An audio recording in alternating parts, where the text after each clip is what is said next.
요한 1서 2장 24절부터 29절까지의 말씀입니다. 요한 1서 2장 24절부터 29절까지의 말씀. 우리 한 절씩 교독하고 마지막 절을 함께 읽겠습니다. 너희는 처음부터 들은 것을 너희 안에 거하게 하라. 처음부터 들은 것이 너희 안에 거하면 너희가 아들과 아버지 안에 거하리라. 그가 우리에게 약속하신 것은 이것이니 곧 영원한 생명이니라. 너희를 미혹하는 자들에 관하여 내가 이것을 너희에게 썼노라. 너희는 주께 받은 바 기름 부음이 너희 안에 거하나니 아무도 너희를 가르칠 필요가 없고 오직 그의 기름 부음이 모든 것을 너희에게 가르치며 또 참되고 거짓이 없으니 너희를 가르치신 그대로 주 안에 거하라. 자녀들아 이제 그의 안에 거하라. 이는 주께서 나타나신 바 되면 그가 강림하실 때에 우리로 담대함을 얻어 그 앞에서 부끄럽지 않게 하려 함이라. 너희가 그가 의로우신 줄을 알면 의를 행하는 자마다 그에게서 난 줄을 알리라. 아멘. 주 안에 거하라 라는 제목으로 하나님의 말씀을 나누고자 합니다. 먼저 우리 옆에 계신 분들 또 앞뒤에 계신 분들과 사랑의 인사를 좀 나누겠습니다. 사랑합니다. 축복합니다. 은혜 가운데 승리하시기 바라고 말씀 가운데 승리하시길 바랍니다. 참 날씨가 변덕스러운 것 같아요. 그렇죠? 날씨가 분명히 좀 비가 오긴 했지만 저는 맑아서 맑은데 갑자기 하늘에서 소리가 나는 거야. 툭툭툭툭 소리가 나는데 이게 빗소리더라고요. 우리나라 날씨가 점점 열대, 아열대 지방의 날씨로 점점 바뀌어 간다고 하더라고요. 그리고 이제 동남아 지방에 가면 스콜이라고 하죠. 맑은데 갑자기 비가 막 쏟아지고 또 그쳤다가 또 쏟아지고 이러한 일들이 우리나라에 계속 반복되는 것 같아요. 그러니까 날씨도 변하고 기후도 변하고 특별히 장마철인데 이게 장마철이 언제인지 알 수 없을 만큼 그렇죠? 그래서 장마철이 계속 간간히 계속 진행되는 것 같아요. 그래서 비길 조심하시고 또 이렇게 변하는 계절, 변하는 기후 또 특별히 더운 이 여름 속에서도 하나님이 우리 건강 지켜주시고 또 말씀의 자리로 우리를 인도하시고 부르신 그 은혜 날마다 감사하시는 우리 모두가 되시길 축복합니다. 아멘. 우리가 요한 1서를 함께 나누고 있죠. 그래서 수요일마다 요한 1서를 지금 나누고 있는데 요한 1서는 사도 요한이 성도들에게 보낸 편지예요. 성도들에게. 근데 왜 이 편지를 말씀을 보냈을까? 특별히 세상에 무엇이 가득합니까? 세상에 진리가 가득한 것 같아요? 아니면 거짓과 속임수가 가득한 것 같습니까? 예, 후자인 것 같죠, 그렇죠? 이 사도 요한이 지금 세상을 바라보면서 거짓과 속임수가 가득한데 이것이 지금 점점점 교회 안으로 침투해 있다라고 하는 것을 보게 된 거예요. 그래서 거짓과 속임수가 가득한 세상, 가득한 또한 침투해져 있는 교회, 그 상황 속에서 그리스도인들이 어떻게 살아가야 될까? 그리스도인들은 세상에서 또 교회에서 어떤 삶을 살아가야 될까? 그에 대한 하나님의 말씀을 담고 있습니다. 요한은 특별히 오늘 한 가지 확신을 가지고 살 것을 권면하고 있어요. 한 가지 확신. 여러분들 삶을 살면서 믿음과 확신을 주는 그런 일들이 있지 않습니까? 내가 자녀를 키우는 부모님이라면 이제 자녀가 학교를 갈 때에 우리가 자녀가 학교를 가는 것에 대하여 막 불안에 떨지 않잖아요. 그렇죠? 왜 그렇죠? 자녀가 학교에 잘 갈 것을 믿기 때문이잖아요. 그렇죠? 남편이 직장에 잘 갈 것을 믿기 때문에 불안하지 않은 평안한 마음으로 보내는 거죠. 그런 것처럼 오늘 요한이 한 가지 확신을 좀 가졌으면 좋겠다라고 하는 거예요. 세상에 거짓과 속임수, 유혹이 많지만 우리가 붙들어야 할 그 확신, 그 한 가지, 그것은 바로 요한 1서 전체 중에 이 한 절의 말씀이 아마도 이것을 이 확신을 담고 있는 것 같아요.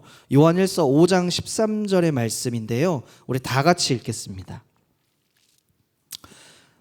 내가 하나님의 아들의 이름을 믿는 너희에게 이것을 쓰는 것은 너희로 하여금 너희에게 영생이 있음을 알게 하려 함이라. 아멘. 한 번 더 읽어볼까요? 내가 하나님의 아들의 이름을 믿는 너희에게 이것을 쓰는 것은 너희로 하여금 너희에게 영생이 있음을 알게 하려 함이라. 아멘. 이 편지를 쓴 목적이 나와 있죠. 우리가 읽은 요한일서 2장에도 첫 부분에 1절에도 목적이 나와 있지만 이 요한일서의 전체적인 핵심은 바로 무엇이냐면 내가 하나님의 아들의 이름을 믿는 너희에게 이 글을 쓰는 것은 너희에게 무엇이 있음을 알게 하려 함이라. 영생이 있음을 알게 하려 함이라. 영생이 있음을 알게 하기 위하여 기록한 하나님의 말씀이다라고 하는 것이 가장 큰 주제라고 할 수 있습니다. 그러면 여러분들께 질문을 한 가지 드려야겠지요. 어떤 질문일까요? 여러분들은 영생을 얻으셨습니까? 영생을 얻으셨어요? 아멘이시죠? 아멘이시죠? 확신이 있으십니까? 아멘이시죠? 그런데 문제는 무엇이에요? 문제가 있죠. 왜 우리는 영생을 얻은 자다운 삶을 살지 못할까? 항상 이 고민 아닙니까? 왜 우리는 영생을 얻은 자답게 구원의 영광을 얻은 자답게 살아가지 못하는 것일까? 왜 늘 부끄럽고 왜 늘 연약하고 왜 늘 의기소침한 상태로 살아가고 이렇게 주저앉아 있는 것일까? 이러한 것이죠. 사도 요한은 요한일서 5장 13절을 우리가 읽었지만 이 말씀 속에 그 이유가 담겨 있어요. 하나님의 아들의 이름을 어떻게 하는 너희라고 얘기하죠? 하나님의 아들의 이름을 믿는 너희. 하나님의 아들의 이름. 하나님의 아들이 누구십니까? 예수 그리스도. 예수 그리스도의 이름을 믿는 너희라고 말씀하고 있는 것으로 보아서 지금 요한이 지적하는 것이 무엇이냐면 이 반대 상황인 거예요. 예수 그리스도의 이름을 믿지 못하는 것뿐만 아니라 어떤 사람들은 예수 그리스도의 이름을 믿습니다. 믿지만 아직 영생의 확신이 없는 거예요. 참 이상하지 않습니까? 예수님의 이름을 믿지만 영생의 확신이 없는 상태를 살아가는 그러한 모습이기 때문에 오늘 사도 요한이 세상에 거짓과 속임수와 유혹이 조금만 찾아와도 교회에 조금만 침투해도 무너지는 그러한 현상을 지금 목도하고 있다라는 거예요. 요한일서가 기록될 당시가 언제냐면요, 90년에서 한 95년 사이입니다. 그러니까 2000년도 훨씬 전이죠. 훨씬 전에 성도들은 예수님에 대해서 알았을 거예요. 왜냐하면 예수님께서 사셨던 때가 30년에서 33년 정도니까 한 60년이 지났지만 복음에 대하여 분명히 알고 있었고 예수님에 대한 역사적인 사실 그리고 전에 들어왔던 이야기들 예수님이 어떠한 분이신지에 대하여는 누구보다도 잘 알고 있었을 것입니다. 그러나 문제는 무엇입니까? 복음을 듣긴 했지만 예수님에 대해서 알기는 하지만 분명하지 못한 신앙의 태도를 가진 사람들이 많았다라고 하는 거예요.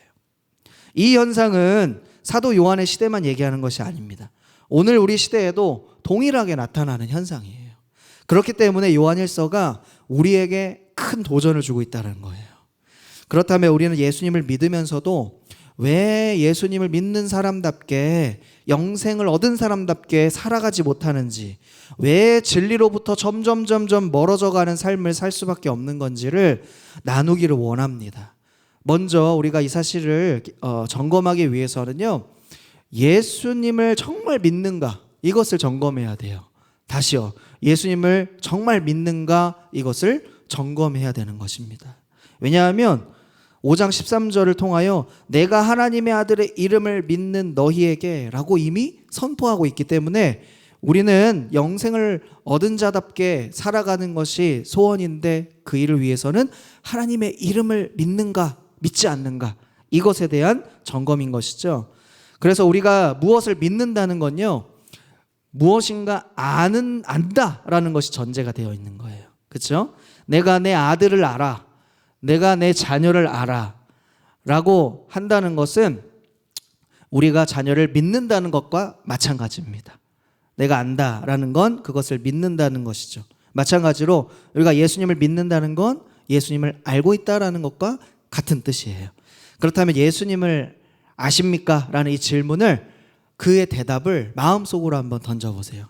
나를 예수님을 얼마나 알고 있지? 난 예수님을 알지. 라는 그 내용들을 한번 떠올려 보세요. 내가 예수님을 어떤 예수님으로 알고 있는가? 예수님은 어떤 분이셨는가? 예수님이 어떤 말씀을 하셨는가? 예수님이 나에게 어떤 분이신가? 나는 예수님을 얼마나 알고 있지? 라는 그 지식. 당시의 사람들은요, 예수님에 대한 정확한 지식은 별로 없었어요.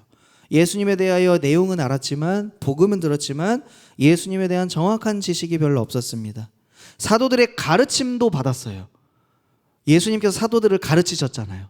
그 사도들이 이제 복음을 전하며 예수님에 대하여 가르치고 복음을 전했고 많은 사람들이 이어받았어요.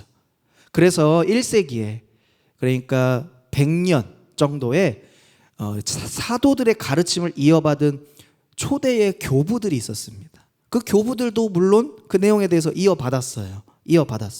그렇지만 아직 그 시대는 성경적인 교리가 잘 정립되지 않은 시대였습니다. 그래서 어떤 논쟁이 있었냐면 예수님이 정말 하나님의 아들인가? 그리고 예수님이 정말 하나님인가? 이것에 대한 논쟁이 계속 있어 왔었어요. 그래서 수많은 이단들도 생겨났어요. 이것이 옳다, 저것이 옳다라고 얘기하면서 끊임없이 논쟁이 있어서 너무나 혼란스러웠다는 거예요. 그리고 논쟁도 끊임이 없었습니다. 그런데 그들에게 있어서 가장 필요한 것은 무엇이냐면 예수님을 아는 일이었습니다. 예수님을 알아야지 예수님을 바로 믿을 수가 있기 때문이죠. 우리도 최소한 예수님의 이름은 알고 있어야 되겠죠. 그렇죠? 예수님의 이름을 알고 있는지 제가 점검을 한번 해드리겠습니다. 한번 듣고 확인해 보세요. 예수님은 이름이죠. 예수는 이름입니다. 어떤 뜻이 있죠? 벌써 맡기시는 분 안 계시죠? 자기 백성을 죄에서 구원할 자.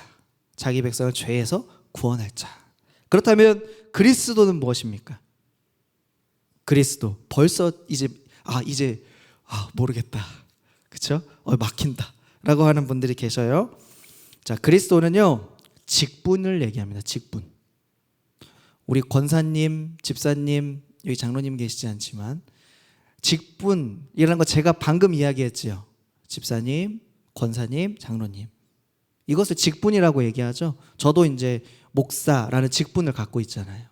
그리스도는 직분을 얘기해요. 자, 그런데 뜻이 무엇이냐면 기름 부음을 받은 자라는 뜻이에요. 기름 부음을 받은 자. 구약 시대에는요, 동물의 뿔로 병을 만들었습니다. 그래서 거기에 무엇을 담았냐면 향기로운 기름을 담았어요. 그리고 어떤 사람들에게 이 기름이 부어졌을까요? 구약 시대에는 왕을 세울 때, 제사장을 세울 때, 선지자를 세울 때 이 기름을 부었습니다. 그래서 그 직분을 잘 감당할 수 있도록, 그 직을 잘 수행할 수 있도록 구별된 사람들에게 향기롭고 이 거룩한 기름이 온 몸에 적셔질 수 있도록 머리에서부터 발끝까지 그 기름, 가득 찬 그 기름을 붓는 거예요. 그래서 우리가 찬양을 할 때도 성령의 기름 부으심 이런 가사들이 있잖아요. 그렇죠? 기름을 붓다라는 것이 바로 이 구약 시대에 왕과 제사장과 선지자에게 기름을 붓는 그 모습에서 바로 기름 부음 받은 자라는 그 뜻이 탄생을 한 거예요. 그래서 그 뜻을 헬라어로 뭐라고 하냐면 그리스도라고 얘기하는 겁니다. 그리스도. 그런데 우리 예수님은 기름 부음을 받으셨는데 사람에 의해서 기름 부음을 받으신 것이 아니에요. 어떻게 기름 부음 받으셨죠? 성령을 통하여 기름 부음을 받으셨습니다. 그래서 예수님도 자신을 보면서 그리스도이심을 증거하는 말씀들이 나와요. 그 말씀이 마가복음 14장 61절과 62절입니다. 같이 한번 읽어볼까요? 침묵하고 아무 대답도 아니하시거늘 대제사장이 다시 물어 이르되 내가 찬송받을 이의 아들 그리스도냐? 예수께서 이르시되 내가 그니라. 인자가 권능자의 우편에 앉은 것과 하늘 구름을 타고 오는 것을 너희가 보리라 하시니. 예수님도 자신을 어떻게 얘기해요? 그리스도입니다. 나는 그리스도입니다. 누가복음 4장 18절에도 이렇게 나와요. 같이 읽어보겠습니다. 주의 성령이 내게 임하셨으니 이는 가난한 자에게 복음을 전하게 하시려고 내게 기름을 부으시고. 여기까지 읽겠습니다. 기름을 부으시고, 그 다음에 예수님께서 하신 일들이 뭡니까? 포로된 자에게 자유를, 눈먼 자에게 다시 보게 함을 전파하여 자유롭게 하고. 예수님도 자신을 어떻게 얘기합니까? 기름 부음을 받았습니다. 그리스도입니다. 자신을 이렇게 증거하고 있어요. 그리스도는 기름 부음 받은 자라는 뜻인 것을 이제 우리 성도님들 다 아셨습니다. 다 아셨어요. 이 그리스도는 헬라어죠. 근데 이것을요 히브리어로 한번 바꿔봤습니다. 구약 성경은 히브리어로 기록되어 있잖아요. 히브리어로 바꾸면 어떤 단어가 되냐면 메시아라는 단어가 돼요. 메시아. 메시아가 무엇입니까? 우리를 구원할 자, 구세주라는 뜻이에요. 이것이 바로 메시아, 바로 우리 주 예수 그리스도라는 그 뜻이죠. 그런데 유대인들은요 아직도 메시아를 기다려요. 아직도 기다려요. 예수 그리스도를 믿지 않기 때문이에요. 그래서 다윗 왕조 누군가를 통해서 언젠가는 한 왕이 다시 일어날 거야. 그래서 이스라엘 나라를 지금 막 전쟁 중인데 언젠가는 다시 이스라엘 나라를 회복시킬 거야. 군주 같은 왕이 나타나서 다시 전쟁을 통하여 승리하고 이스라엘 나라를 온전하게 다시 회복시킬 거야 라는 것을 계속 기대하고 있어요. 하지만 예수님은 어떻게 하셨어요? 이미 이 땅에 오셨어요. 이미 이 땅에 오시고 죽으시고 부활하셔서 하늘로 승천하셨죠. 예수님은 우리를 구원하신 메시아이며 성령의 기름 부음 받은 자시고 살아계신 하나님의 아들이십니다. 아멘이시죠? 우리가 이것을 믿는 거예요. 우리가 이것을 믿는 겁니다. 새가족 분들이 오면 새가족 교육을 진행을 해요. 새가족 교육 내용 중에 이 내용이 반드시 들어갑니다. 그래서 당신이 예수님을 믿는가? 어떠한 예수님을 믿는가? 예수님이 어떠한 분이신가를 알려주고 이 내용에 대하여 공부를 해요. 그러면 새로 오신 분들이 이 내용을 알고 믿고 영접을 하게 되는 거예요. 믿기 때문에, 우리가 이것을 믿기 때문에 주님의 이름, 바로 예수 그리스도, 이 이름을 영원토록 찬양하는 것입니다. 찬양 중에 이런 찬양이 있어요. 지존하신 주님 이름 앞에, 지존하신 주님 이름 앞에. 우리가 예배 드릴 때 송영 찬양으로도 하죠. 일부 예배 때 가사를 보면 이렇습니다. 지존하신 주님 이름 앞에 모두 무릎 꿇고 다 경배해. 거룩하신 주님 보좌 앞에 엎드려 절하세.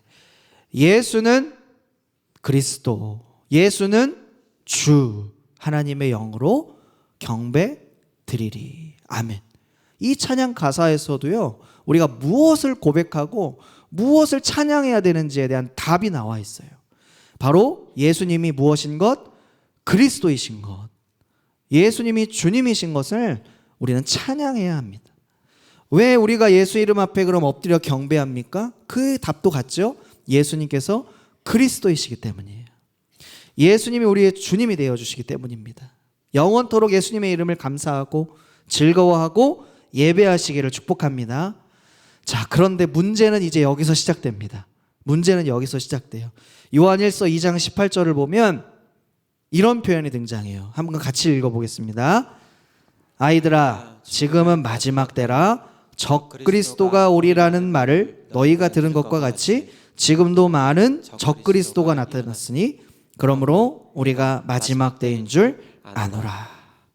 자, 여기서 제가 강조하면서 읽은 단어가 있었어요. 적 그리스도라는 단어예요. 적 그리스도라는 표현이 나옵니다. 여러분, 적 그리스도가 무엇입니까? 적 그리스도. 적 하면 한자가 생각나서 빨간색, 빨간 그리스도 이런 건 아니죠. 적 그리스도는 무엇입니까? 대적하다의 적자예요. 대적하다. 누구를 대적하다? 그리스도를 대적하는 거예요. 그리스도를 대적하는 것. 더 쉽게 얘기하면 예수님이 그리스도가 아니라고 믿는 사람들이에요. 예수님은 그리스도가 아니야. 요한일서 2장 22절의 말씀 한번 같이 읽어보겠습니다. 거짓말하는 자가 누구냐? 예수께서 그리스도의 심을 부인하는 자가 아니냐? 아버지와 아들을 부인하는 그가 적그리스도니. 아버지와 아들을 어떻게 하는 사람이? 부인하는 사람이, 인정하지 않는 사람이, 믿지 않는 사람이 적그리스도다. 이단 사이비는요, 적그리스도입니까? 아닙니까? 네, 갑자기 조용해지셨어요. 적그리스도예요. 적그리스도. 자, 예수가 그리스도의 심을 부인해요. 인정하지 않아요. 인정하지 않아요. 진정한 메시아 그리스도가 누구냐고 얘기하냐면 자신들의 교주라고 얘기합니다. 그리고 교주는 자신이라고 얘기해요.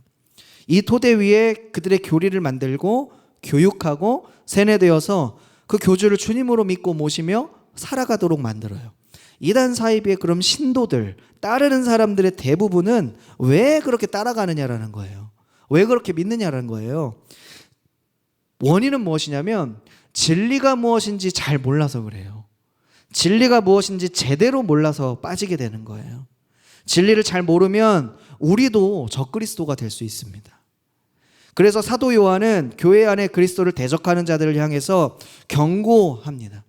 성도들을 향해 또한 보호하기 위해서 이 말씀을 쓰는 거예요. 우리는 하나님도 부인하지 않고 예수님이 그리스도가 되심도 믿기 때문에 우리 스스로를 보면 믿음이 좋다라고 생각할 때가 있어요. 믿음이 좋다. 그런데 잘 생각해 보세요. 이스라엘 백성들이 하나님을 몰랐습니까? 알았어요. 하나님을 경험도 했고 하나님을 믿기도 했고 하나님을 섬기기도 했습니다. 그런데 그들이 타락하고 우상숭배에 빠진 이유가 무엇이죠? 하나님을 부인했기 때문이 아니에요. 이방 우상과 그 가르침을 점점점 타협하고 섞기 시작하면서 진리이신 하나님을 떠나버린 거예요. 진리를 떠난 게 된 겁니다. 예를 들면 물 한 컵에 치사량이 아주 높은 독극물 한 방울을 무색인 그런 독극물을 한 방울을 탁 떨어뜨렸다고 생각해 보세요. 이 물 한 컵에. 그냥 보면은 그냥 물이잖아요. 그런데 이것을 마시면 어떻게 됩니까? 죽는 거예요. 지금 성도들이 그렇게 죽어가고 있다고 지금 이야기하는 거예요. 그리스도의 심을 부인하는 성도가 되어가고 있습니다. 성도인데 그리스도의 심을 모르고 부인하고 살아가는 경우예요. 그래서 사도 요한은 진단서를 작성합니다. 진단서. 요한일서 2장 21절의 말씀 같이 읽어보겠습니다. 내가 너희에게 쓰는 것은 너희가 진리를 알지 못하기 때문이 아니라 알기 때문이요. 아멘. 진리를 모르지 않아요. 이미 들어서 알고 있습니다. 무엇이 진리인지 이미 깨달았어요. 예수님의 어떤 새로운 가르침이 필요했던 것이 아닙니다. 예수님과 사도들을 통해 이미 말씀을 들었고 예수님께서 분부하신 사명도 알고 있었어요. 예수님의 진리의 말씀 하나면 충분했습니다. 그 확신으로 살아가면 됐어요. 그러면 그들에게 어떠한 처방이 필요할까요? 요한일서 2장 24절 우리 같이 읽어보겠습니다. 너희는 처음부터 들은 것을 너희 안에 거하게 하라. 처음부터 들은 것이 너희 안에 거하면 너희가 아들과 아버지 안에 거하리라. 아멘. 처음부터 들은 것, 처음부터 알게 된 것, 처음부터 들은 복음, 이것을 너희가 알고 있지 않느냐는 거예요. 알고 듣고 너희 안에 있지 않느냐는 거예요. 첫 번째는 예수님과 사도들이 선포했던 순전한 복음을 지속적으로 간직해야 하는 것입니다. 첫사랑이라는 건 순수하고 간직하고 싶은 마음이 있지 않습니까? 그렇죠? 처음 경험한 것은 오래 기억에 남기 마련입니다. 우리 성도님들께서 처음 경험, 첫사랑, 그리고 그런 것들도 있을 뿐만 아니라 우리가 자녀를 처음 낳았을 때, 그렇죠? 그런 경험들 우리가 잊을래야 잊을 수 없잖아요. 그렇죠? 그리고 손주 보았을 때 잊을래야 잊을 수 없잖아요. 기억 날 수밖에 없잖아요. 그리고 잠시 잠깐 기억나고 끝납니까? 영원히 내가 사는 날 동안 그것은 영원히 기억이 날 거예요. 우리가 복음을 처음 알게 되었을 때도 마찬가지예요. 우리 사랑하는 성도님들이 복음을 처음 알게 되고 구원의 감격을 처음 경험했을 때에 그 느낌, 그 사건, 그 일들, 이것이 얼마나 생생하게 남아 있습니까? 그 복음이 내 삶을 지배할 수 있도록 이 순전한 구원의 말씀을 사모하는 태도가 우리에게 필요하다는 거예요. 두 번째는 성령의 기름 부으심입니다. 사도 요한이 처방전을 내린 것 중에 하나는 성령의 기름 부으심을 깨달아야 한다는 거예요. 요한일서 2장 27절 같이 읽어보겠습니다. 너희는 주께 받은 바 기름 부음이 너희 안에 거하나니 아무도 너희를 가르칠 필요가 없고 오직 그의 기름 부음이 모든 것을 너희에게 가르치며 또 참되고 거짓이 없으니 너희를 가르치신 그대로 주 안에 거하라. 아멘. 너희는 주께 받은 바 기름 부음이 너희 안에 거하나니, 주의 기름 부음이 너희 안에 지금 거하고 있다라는 것을 그들이 잊고 있었던 거예요.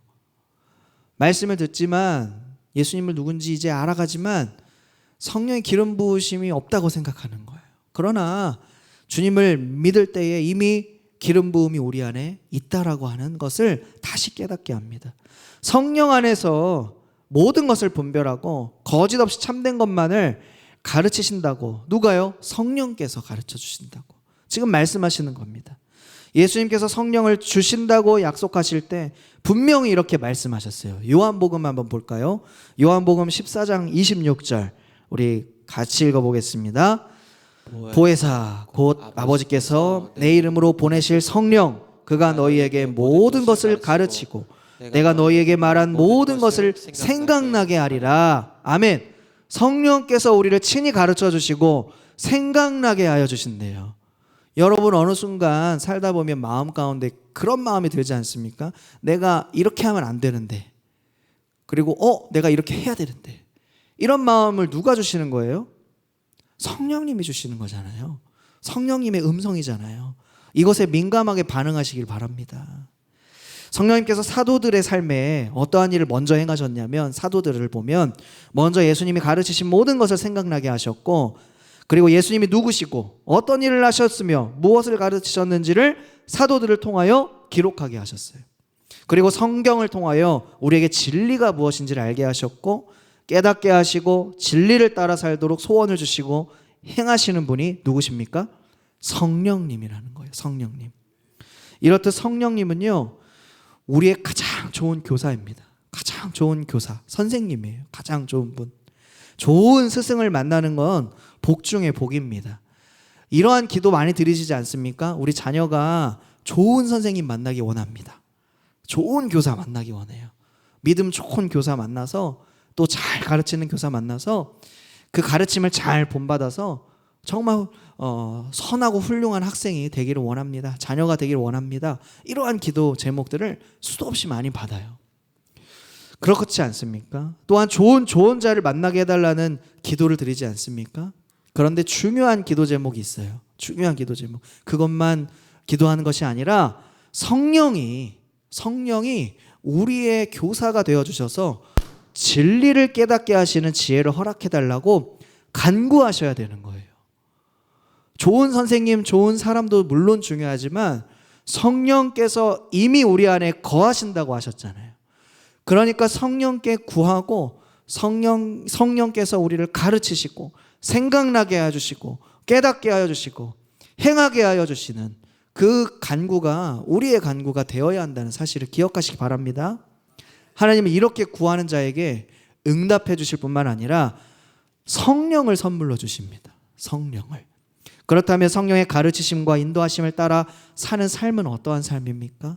날마다 예수님 안에 거하려고 하는 삶이에요. 예수님 안에 거한다라는 하는 표현이 조금 어렵죠. 어떻게 이 예수님 안에 거한다라는 게 무슨 뜻일까? 산다라는 뜻일까? 도대체 뭘까? 이건요, 주님의 말씀을 우리가 알지 않았습니까? 안 그 말씀 그대로 순종하는 삶입니다. 이것이 말씀 안에 거하는 삶이에요. 그래서 29절에 보면은요, 이러한 자가 의를 행하는 자고, 25절에 보면 약속하신 영원한 생명을 누리는 축복을 얻게 된다 라고 말씀하고 있어요. 무엇보다 이러한 은혜 가운데 말씀 속에 살아계신 예수님을 만나고 진리를 탐구하고 진리를 지키고 또 진리를 전수하는 그러한 성령의 사람들 되시기를 축복합니다. 우리가 유혹과 거짓과 속임수 이러한 거짓에 대항하는 가장 좋은 방법이 무엇이죠? 이단을 열심히 연구하면 될까요? 어떻게 하면 될까요? 진리에 집중하는 겁니다. 진리에. 참된 것에 열중하셔야 돼요. 참된 것을 향하여 나아가셔야 됩니다. 진리를 붙잡으셔야 돼요. 이것이 거짓을 물리칠 수 있는 가장 좋은 방법이에요. 성령께서 이것을 도와주실 겁니다. 그래서 날마다 진리의 말씀을 사모하시고 따르는 삶을 사셔서 우리가 언제든지 어디에 있든지 성령께서 역사하시는 귀한 하나님의 백성의 삶을 살아가시는 저와 여러분 모두가 되시기를 주님의 이름으로 축복합니다. 아멘. 이 시간 성령이 우리 안에 거하신다고 하셨는데 여전히 우리가 그러한 사실을 잊은 채 그리고 모른 척한 채 아닌 채 살아가고 있는 우리 모습을 좀 돌아보면서 이 시간 성령이 오셨네 라고 하는 찬양을 통하여 함께 찬양하고 기도하기 원합니다. 허무한 시절 지날 때 깊은 한숨 내쉴 때 그런 풍경 보시며 탄식하는 분인데 고와 같이 너희를 버려두지 않으리 내가 너희와 영원히 함께하리라. 아멘.